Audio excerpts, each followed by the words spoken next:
যৌগমূলকের কিভাবে যোজনী বের করা যায় সেটা আজকে তোমাদেরকে আমি শেখামূলক এইগুলার যোজনী কিভাবে বের করতে হয় সেটা দেখে। যৌগমূলক কাকে বলে? এক বা একাধিক পরমাণু গুচ্ছ একত্রে যখন একটি মৌলের নিয়ে আচরণ করে সেটা হলো কি যৌগমূলক। এখন যৌগমূলক হতে কিভাবে যোজনী নির্ণয় করা যায়, যৌগমূলকটা যোজনী আমরা কিভাবে বের করতে পারি? যেমন পরিবর্তনশীল যোজনী কাকে বলে? যে মৌলের একাধিক যোজনী বিদ্যমান আছে। যেমন সালফারের যোজনী কত? 2, 4, 6। তারপর নাইট্রোজেনের 3, 5, ফসফরাসের 3, 5 আছে না? তো এখন হচ্ছে কি এই যে যৌগমূলক যখন আমরা একটা লিখবো, যেমন যৌগমূলক এই যে অ্যামোনিয়াম, কার্বনেট আছে, হ্যাঁ, এই যে যৌগমূলকগুলো যেগুলো আছে এগুলো যোজনী। এগুলোর মধ্যে হচ্ছে বাম পাশের যে মৌলগুলো আছে সেগুলো যোজনী আমরা ধনাত্মক ধরবো, আর ডান পাশেগুলা ঋণাত্মক ধরবো, ধরেই কিন্তু যৌগমূলকের যোজনী বের করা যায়। যেমন হচ্ছে কি এই যে বাম পাশের মৌল, যেমন হচ্ছে কি এই যে অ্যামোনিয়াম আছে, NH4 আছে না? এই যে নাইট্রোজেনের সর্বোচ্চ যোজনী কত? 5, আর হাইড্রোজেনের কত? 1। এটা ডান পাশে যদি মাইনাস, এই 4 আর গুণ 1 করলে কত? -4। +5 থেকে -4 বাদ দিলে কত? +1। আবার যেমন এখানে এই যে বাম পাশের যৌগ মৌলগুলার যোজনী, এটা হাইড্রোজেন +1, সালফার হচ্ছে +6, আর অক্সিজেনের কত জানি আমরা?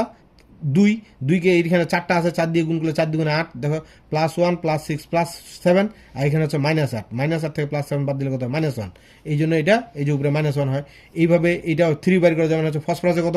5, আর নাইট্রোজেন কত? অক্সিজেনের কত? 2 গুণ 4 2 8, 8 থেকে 5 গেলে কত হয়? -8 থেকে +5 -3। এখন এই যে সালফেট, নাইট্রেট যেগুলো আছে সাধারণত কি এট উচ্চারণ হয়, সেগুলোতে সর্বোচ্চ যোজনী জানিব। সর্বোচ্চ যোজনী যেমন হচ্ছে কি এই যে সালফেট, এটা আছে না? সালফেটটা আছে, এই যে সালফারের সর্বোচ্চ যোজনী কত? +6। আর অক্সিজেনের তো জানি আমরা 2 গুণন 4 কত? 4 2 8 হয়। তা -8 থেকে +6 বাদ দিলে কত? -2। অনুরূপভাবে যে নাইট্রেট আছে, হ্যাঁ, এই যে নাইট্রেট যেটা আছে এটাতে হচ্ছে কি নাইট্রোজেন সর্বোচ্চ যোজনী 5, আর এখানে হচ্ছে কত? যে অক্সিজেনের যেহেতু পরিবর্তনশীল যোজনী নাই ওর 2, তার 2কে 3 দ্বারা গুণ করলে 3 2 6, তা -6 থেকে +5 বাদ দিলেও -1। ঠিক আছে।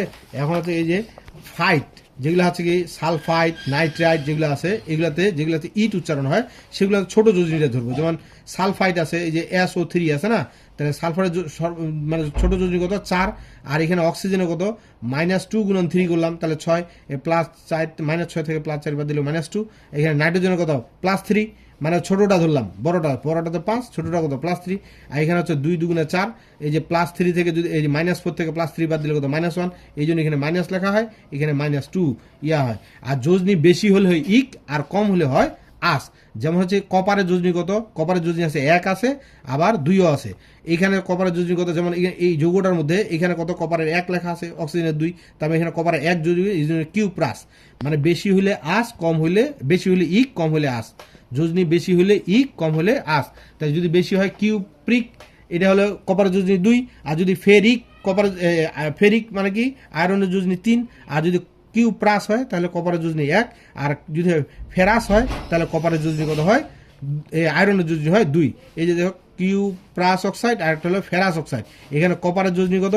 কপারের যোজনী 1, আর এই যে আয়রনের যোজনী হচ্ছে 2। এখানে কপারের যোজনী কত? এই যে কিউপ্রাস অক্সাইড, আর একটা হলো ফেরিক অক্সাইড। এখানে কপারের যোজনী 2, ফেরিকের যোজনী 3। ঠিক আছে, মানে ইক হলে বেশি, কম হলে আস।